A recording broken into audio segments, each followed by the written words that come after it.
One of the most important skills in every stroke, and one of the most difficult skills for swimmers to learn, is how to position the arm to move a lot of water backwards and then hold that position using the strongest muscles of the back to create a ton of propulsion.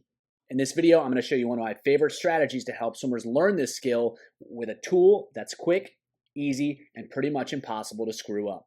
Hi everyone, Andrew here, helping you help your swimmers get faster. And in this video, we're talking upper body propulsion with a strategy that works just as well with every stroke, especially with younger swimmers or swimmers that are really struggling to figure out how to create an effective pull. This is one of my go-to strategies. I'm going to show you what it is, why it works, and how to use it effectively.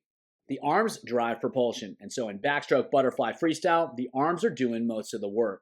It is still really important in breaststroke. However, because the breaststroke kick is also really important, it's a little bit less important in breaststroke. But if swimmers have a pretty terrible pull in breaststroke, they're still going to be really limited in terms of how fast they can swim. And so to create a lot of propulsion with the upper body, swimmers have to learn to use the hand and the forearm to move as much water backwards as possible. They need to create a really big hook, and they need to pull that hook backwards so that they move forwards. They have to hold that position to move as much water as possible so they can get into a great position and then immediately lose it, also known as a dropped elbow. That's not going to do them a whole lot of good. They have to get in position and hold that position. And they need to figure out how to use the strongest muscles of the upper body to power the pull itself.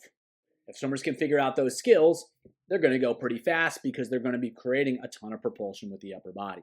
It seems pretty straightforward. However, the arm actions in swimming aren't particularly natural. So a lot of swimmers really struggle to understand the positions they need to get into because they can't really manipulate the elbow, the wrist, the shoulder at the same time and do so in a way that's pretty unnatural to any movement that they would ever use on land. And so because there's no similar movements, there's no similar positions in life, explaining these concepts, especially to novice swimmers, isn't particularly effective because they have no point of reference. So that can create a big obstacle because they really have no conception of how they could use their arms in order to create propulsion. Secondly, even if they can get into those positions, they struggle to figure out what they need to do in those positions. They struggle to use the muscles of the lats, the big muscles of the upper back. They focus on just moving the hand rather than moving the whole arm as a unit, and they let that elbow, the armpit collapse. So if they got a big space here and they pull back, they squeeze, they're going to create propulsion. If they just let it collapse and drop, they're not going to be able to move much water backwards. And so swimmers struggle to get in these positions, they struggle to maintain these positions, and they struggle to create force in these positions. Mostly because they have no idea what they're doing, because they don't have to execute these movements during everyday life. So more than anything else, we have to show them what it's like in a way that's simple and easy to grasp. My favorite strategy to help them learn this skill is what I call wall pull. So when they're in the pool, they're going to drop their forearms and their hands on the deck, and they're just going to press down hard. That allows them to feel the great position where they're using their forearm and their hand all together to create backwards pressure. They can feel the contraction in their lats, contraction in their strong muscles. And the best part of all, they can't really mess it up because you just plop them in position, you have them pull, you have them press into the ground, and they're basically doing it. It's really, really difficult to mess up. And so swimmers can finally be in the positions they need to be in, and they can practice creating force in those positions. So the standard one is double arm at the same time. You can go one arm to work on freestyle. You can kind of go from the side to work on backstroke, and the same thing with breaststroke because that's a little bit more of an out to the side motion. Breaststroke, they're squeezing into the body a little bit more. Backstroke, the arm is just out to the side more relative to freestyle and butterfly. So same concept, just a little bit different position, and it's really effective for helping swimmers learn how to get in the right position in all the strokes and learn how to create force and pressure in those positions to help create a lot of propulsion. So this is wall pull. It's not particularly crazy. It's not particularly fancy. It just kind of works. And so this swimmer is moving up and down.